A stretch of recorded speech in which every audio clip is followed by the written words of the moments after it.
Hello everyone and welcome to my YouTube channel. My name is Queer and I am super excited to take you through lesson 2 of Google Form. Today we will learn more important things the like of adding questions, short answers, paragraph, title, description and many more. So without further ado, let's dive in and get started. So we are here in the Google form. So by default, the Google form always comes with a title. So you need to give it name. So let's just say second tutorial, you know. So let's just go with that. So I guess that cannot be your title. So you need to give your form a descriptive name. So here form description, this is whereby you write the description of your form. So what is this form? What is your form all about? What is your form all about? Or why do you really send that form in the first place? You all put this information in the description. So the description always look like this. So let's just, I have just put some lorem ipsum word. So these are just random words. So beneath it here, you have text formatting. So you can make them bold or you cannot make them bold. So you can make them italic, you can underline them, you can also insert link, you can convert it into number list. If you don't want that, you can convert them into bullet point, or if you don't want any type of formatting, maybe you have copied it from different source, the like of ChatGPT, Google, or any website. So you can just click this remove formatting and boom, it will remove all of the formatting. Okay, so that is it. So that is the title and the description. Make sure that you have a clear title and also a clear description of what you are trying to do. So here we will learn 5 things, especially this data type. We will learn short answer, paragraph, multiple choice, checkboxes, drop down, and this will be the end for today. So the following day, I guess we will go to file upload, linear scale rating, so on and so forth. So today we are going to focus on this data type and how we can duplicate a question or how to also make the question to be required for the question to be mandatory. So these are the things that we are going to cover in this lesson. So let's dive in. So here we will start with this first data type. This is the short answer. Where do we use short answer? We use short answers in cases where the user have to type maybe 50 character below, the like of name. There's no name which takes over 50 characters, so it will be insane. So if you know your user will only use maybe 50 characters below, make sure that you select this data type. Okay, short answer. So let's just say first name, first name. Another scenario, you can use it in email address. Email address is always less than 50 character. Phone number, always less than 50 character. City of residence, many things. So you can just use your imagination and you can use your common sense whenever you are trying to select short answer. Okay, so you still have this. You can make it bold, you can make it italic, you can make it underline. So but make sure that you first highlight whatever things that you are trying to do and make it bold or italic or underline based on your formatting preferences. So another things that we are going to go to, it will be the second option here, that is paragraph. As the name charges, so here you are trying to give the user uh, freedom to write maybe 2 paragraph words that are beyond 50 character. Make sure that you write, you make sure that you give them the paragraph. So in most cases, paragraphs always goes with opinion. Maybe you are trying to ask them how do they feel about your services, or tell us more about yourself. Let's just go with that. Tell us more about yourself. Okay, so you give them paragraph. Okay, so when you are asking them about themselves, uh, let's preview our Google form. How will the users be seeing it? Because here we are in the backend, so but we want to see how the front end will really look. So let's click preview. So have you seen?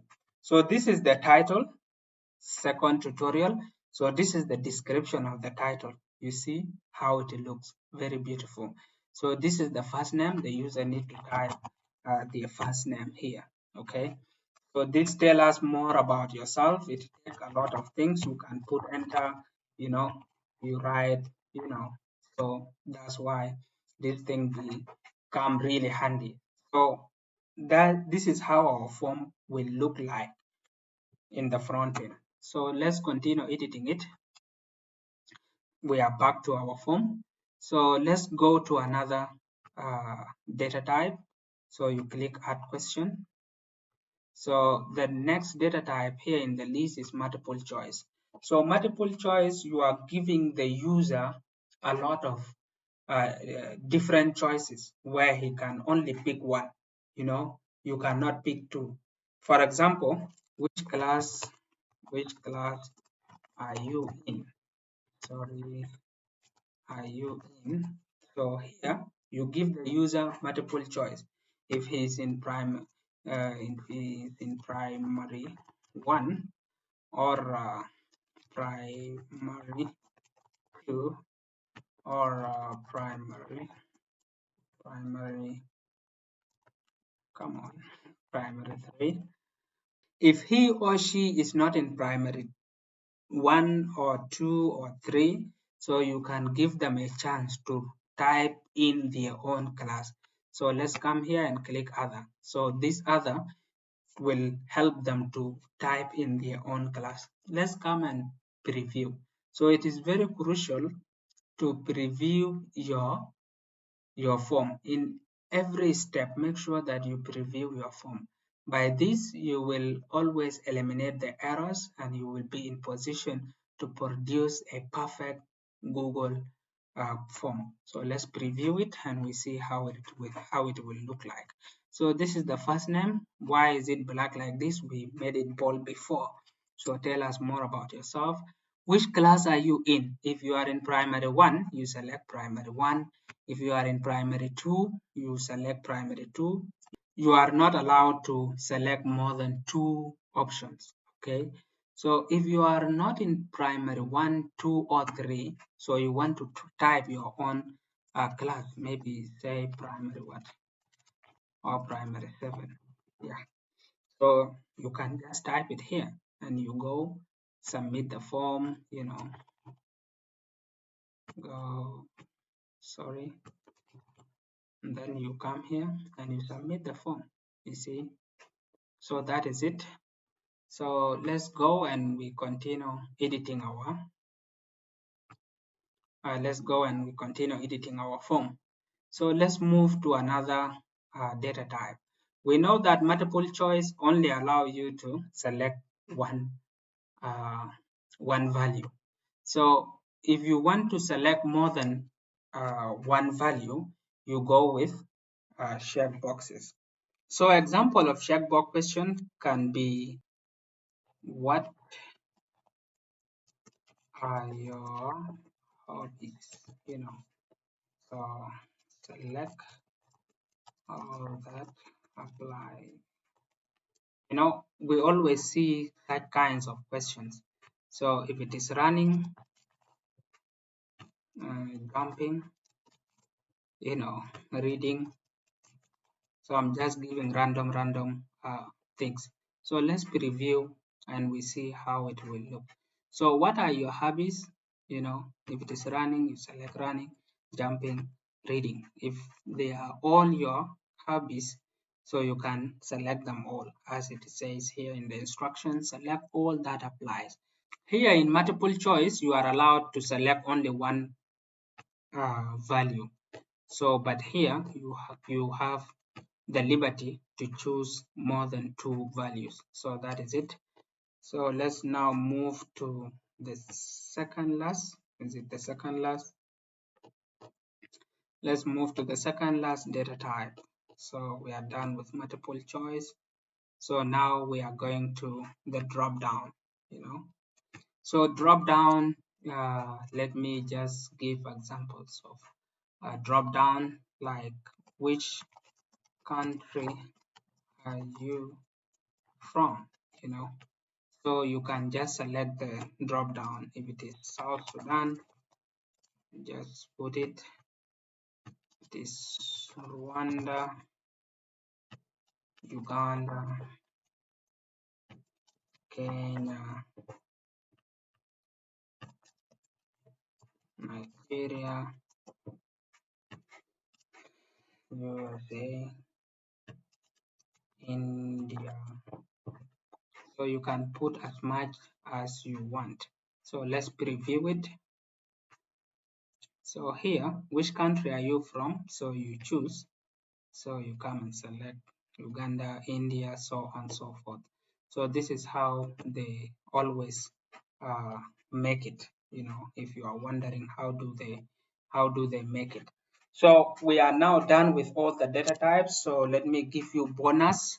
So if you want to duplicate anything like the question, you can click this duplicate here. You duplicate it. Which country are you from? So you can just change this to which county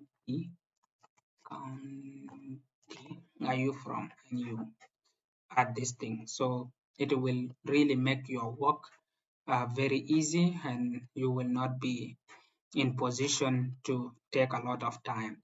So another thing that I want to teach you is that you can arrange questions. If you don't want first name to appear first, so you can make it appear anywhere, So what you do when you see these 4 arrows, so hold it down and you drag it, So you hold it down like this and you drag it. So you can bring it maybe to the last point. So here, if you don't want this, you just take it here. Sorry, you can take it anywhere, So that is it.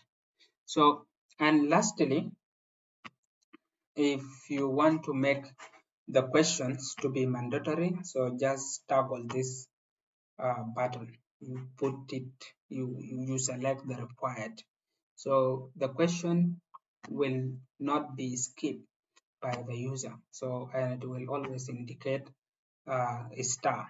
You see, a star indicates required question. So it means that this first question here, it is required.